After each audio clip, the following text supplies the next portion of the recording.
Boeing 737-10, the largest airplane in the 737 MAX family, today completed a successful first flight. The airplane took off from Renton Field in Renton, Washington, at 10:07 a.m. and landed at 12:38 p.m. at Boeing Field in Seattle.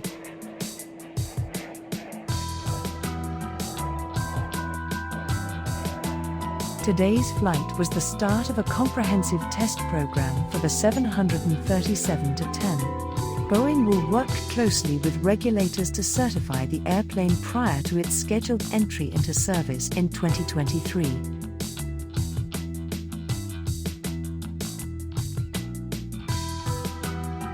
The 737-10 can carry up to 230 passengers.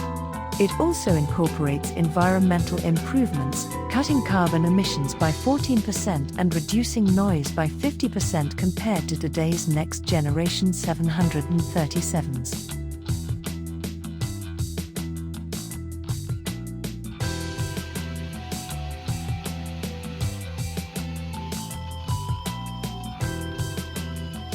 The 737-10 is an important part of our customers' fleet plans, giving them more capacity, greater fuel efficiency and the best per-seat economics of any single-aisle airplane, said Stan Deal, President and CEO of Boeing Commercial Airplanes.